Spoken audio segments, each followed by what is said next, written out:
Hello, मैं हूँ लक्ष्मी और बहुत बहुत स्वागत करती हूँ आज आपका न्यू स्टडी ब्लॉग में। आशा करती हूँ आप लोग बहुत अच्छे होंगे और अपनी प्रिपरेशन भी बहुत अच्छे से कर रहे होंगे और एक पॉजिटिव माइंडसेट के साथ अपने आप को हर दिन बेहतर बना रहे होंगे और हर दिन खुद से जीत रहे होंगे।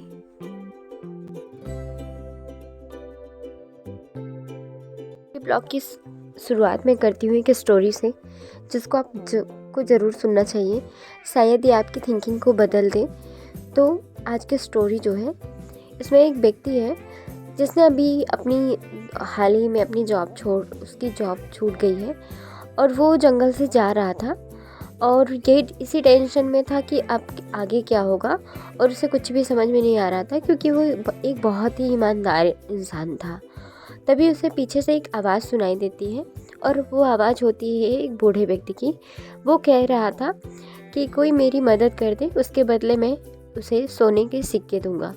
जब वो इंसान पीछे पलट कर देखता है तो वो बूढ़ा व्यक्ति अपने हाथों में 3 थैले लिए हुए और उसी के पास आ रहा था। बूढ़े व्यक्ति ने इंसान से कहा, आप हमारी मदद कर देंगे तो हम आपको सोने के सिक्के देंगे। तो वह व्यक्ति भी सोचने लगा कि अभी हमारी जॉब गई है, चलो थोड़े से सोने के सिक्के मिल जाएंगे और इससे हमारी फैमिली की हेल्प हो जाएगी। तो उसने कहा ठीक है, और इस तरह से उस बूढ़े व्यक्ति ने अपने हाथों में जो एक थैला लिया हुआ था उस व्यक्ति को दे दिया। और थोड़ी देर चलने के बाद उस व्यक्ति ने बूढ़े व्यक्ति से पूछा, बाबा आखिर इसमें है क्या? तो उस व्यक्ति ने कहा कि इसमें कुछ नहीं है, बस आप हमारी मदद कीजिए। तो उसने कहा ठीक है। थोड़ी दूर आगे चलने के बाद एक नदी मिलती है और बूढ़े व्यक्ति ने कहा कि ये नदी हम नहीं पार कर सकते थैले को लेकर, आप हमारे थैले को ले लीजिए और मैं अकेला ही नदी को पार कर लूँगा क्योंकि थैलों के साथ मैं नदी को नहीं पार कर सकता हूँ, मैं कमज़ोर हूँ। तो वो व्यक्ति बोला ठीक है और उसने तीनों थैलों को ले लिया। और थैला लेने के बाद वह बूढ़ा व्यक्ति उस इंसान की तरफ देखने लगा। तो वह व्यक्ति बोलता है, बाबा आप हम पे शक ना कीजिए, हम अभी अभी अपनी जॉब छोड़ कर आए हैं और वो जॉब भी मैंने अपनी ईमानदारी के लिए ही छोड़ा है, तो आप हम पे विश्वास कीजिए, मैं एक बहुत ही ईमानदार इंसान हूँ और आप हम पे विश्वास कर सकते हैं। बूढ़ा व्यक्ति उसको तीनों थैले देने के बाद और नदी दोनों लोग पार करने लगते हैं। नदी दोनों लोग पार कर लेते हैं और थोड़ी दूर आगे जाने के बाद एक पहाड़ सा मिलता है और वो पहाड़ ऊंचा होता है। तो बूढ़ा व्यक्ति जो होता है आराम आराम से चलने लगता है और वो इंसान थोड़ा तेज़ कदमों से चल रहा था। तो बूढ़ा व्यक्ति कहता है कि आप चलिए और मैं थोड़ी देर में आ रहा हूँ आराम आराम से, और आप चलिए क्योंकि आपने थैले भी लिए रखे हैं और मैं आराम आराम से आ जाऊँगा।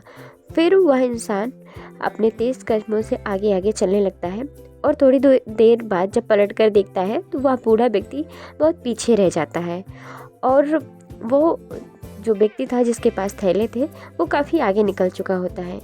और लास्ट में जब वह व्यक्ति देखता है कि अभी बूढ़ा व्यक्ति जो बहुत ही पीछे है, तो उसके मन में भी लालच आ जाता है और बेईमानी का भाव आ जाता है। वो सोचता है मैंने ज़िंदगी भर मेहनत से कमाई की है और बहुत ईमानदारी से कमाई की है, शायद इसमें कुछ सिक्के होंगे सोने के और इससे हमारी फैमिली और हमारा खर्चा आराम से चल जाएगा, मैं क्यों ना इसको लेके भाग जाऊं। वैसे भी बूढ़ा व्यक्ति तो बूढ़ा है, वो हमारा पीछा कहाँ कर पाएगा। और ऐसा सोचकर वह इंसान बूढ़े व्यक्ति को पीछे छोड़कर और अपने तेजी कदमों से अपने घर की ओर निकल जाता है और थोड़ी देर में वो अपने घर भी पहुंच जाता है। और घर पहुंचकर उसने बड़े उत्सुकता से उन थैलों को खोला। जब वह व्यक्ति उन थैलों को, बड़े वाले थैलों को खोला तो उसमें से पत्थर निकले। तो उसने कहा चलो छोड़ो, इसमें पत्थर है, उसको साइड में रख दिया। दूसरा थैला खोला, उसमें भी छोटे छोटे पत्थर थे, उसने उसको भी रख दिया। और जब तीसरा थैला खोला तो उसमें थोड़े से पत्थर थे और एक कागज़ की पर्ची थी जिसमें लिखा था, मुझे एक ईमानदार इंसान की ज़रूरत थी, मैं इस देश का राजा था और मैं उस ईमानदार व्यक्ति को इस राज्य का राजा घोषित करना चाहता था, और जो भी मेरी इस ईमानदारी पे खरा उतरता, मैं उसे अपने इस राज्य का राजा घोषित करता। यह पढ़कर उस व्यक्ति ने अपना सिर पीट लिया।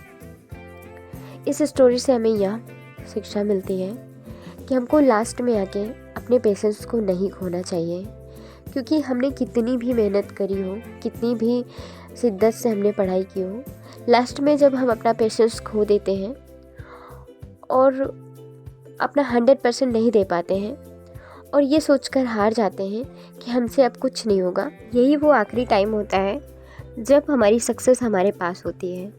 उस टाइम ईश्वर भी हमारी परीक्षा लेता है कि देखते हैं इसके अंदर कितना पेशेंस है। और कभी कभी हमको लगता है जब हमसे 2-3 एग्ज़ाम नहीं निकलते हैं तो हमको लगता है हमको गिव अप कर देना चाहिए, हमको छोड़ देना चाहिए, क्योंकि सक्सेस हमारे बस में नहीं है और हमारे किस्मत में लिखी ही नहीं है। और लास्टली हम लोग वहीं पे छोड़ देते हैं, बट नहीं, लास्ट में हमको अपने पेशेंस को बना के एक बार और ट्राई करना चाहिए। शायद इतने दिन के प्रयास के बाद जो अनुभव हमको मिले हैं वो काम आ जाए। और कभी कभी हमको ऐसा होता है, एग्ज़ाम जो भी हम लोग देते हैं उसमें श्योर नहीं होता कि हमने अपना 100% दिया है और या फिर हमने अपना सिलेबस पूरा किया है, या फिर किसी कारणवश हम लोग अपना एग्ज़ाम में अच्छा परफॉर्म नहीं कर पाए हैं। बहुत सारे रीजंस होते हैं जिसकी वजह से हम लोग अपना एग्ज़ाम अच्छे से नहीं दे पाते, या फिर हमारे अकॉर्डिंग रिज़ल्ट नहीं आता। तो हमको पेशेंस नहीं छोड़ना है, कंटिन्यू लगे रहना है। और आप सोचिए, अगर आप इतने दिन से किसी वर्क को कर रहे हैं, आपको उसमें छोड़कर मिलेगा ही क्या? इतने दिन से कर रहे हैं, थोड़े टाइम के लिए और टाइम दीजिए, हो सकता है आप सक्सेस हो जाएं। और सक्सेस नहीं भी हुए तो इससे आपका कोई नुकसान नहीं होगा। आप अपना टाइम अपने ज्ञान के अर्जन में लगा रहे हैं और ज्ञान अर्जन में लगाई गई टाइम कभी वेस्ट नहीं जाती है। इसलिए मैं आप लोगों से कहना चाहती हूँ, अगर आपको भी लगता है कि आपको सक्सेस नहीं मिल रही है और आपका पेशेंस टूटता जा रहा है, तो ये वीडियो आपके लिए ही है और आप इस पर ज़रूर अमल करें और अपने आप को एक बार और अपने आप पर विश्वास करें, मेहनत करें, खुद को बेहतर बनाते रहें। सक्सेस तो मिलेगी आप लोगों को। और ये देखें कहाँ कमी रह गई है, किस वजह से हमारा एग्ज़ाम क्लियर नहीं हो पा रहा है, क्यों हम सक्सेस हमसे दूर होती जा रही है। अगर आप कुछ पॉइंट्स पर ध्यान देंगे और अपने टाइम को अच्छे से डिवोट करेंगे तो सक्सेस आप लोगों को ज़रूर मिलेगी। मैं भी 2017 बैच से भी कंटिन्यू लगी हुई हूँ और अभी सक्सेस नहीं मिली है, बट आई होप मैं सक्सेस हो जाऊँगी, मुझे लगता है। और मैं अभी प्रॉपर स्टडी भी कर रही हूँ।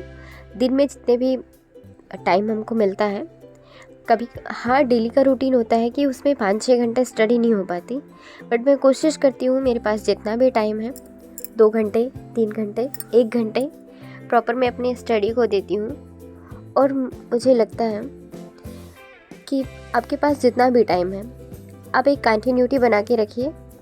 आपको प्रॉपर टाइम नहीं मिलेगा, क्योंकि हर टाइम हर सिचुएशन एक जैसी नहीं होती है। डेली का डे अलग है, डेट अलग है, तो टाइम भी अलग रहेगा, वो एक प्रॉपर वे में नहीं चलेगा। तो जिस हिसाब से आपको टाइम मिल रहा है उस हिसाब से आप मैनेज कीजिए और अपने सपनों को ज़िंदा रखिए। सक्सेस तो आपको मिलेगी, बस आपको हार नहीं मानना है, कंटिन्यू लगे रहना है। जीतने की जिद खुद में बरकरार रखिए, मंजिल तो ज़रूर ही मिलेगी।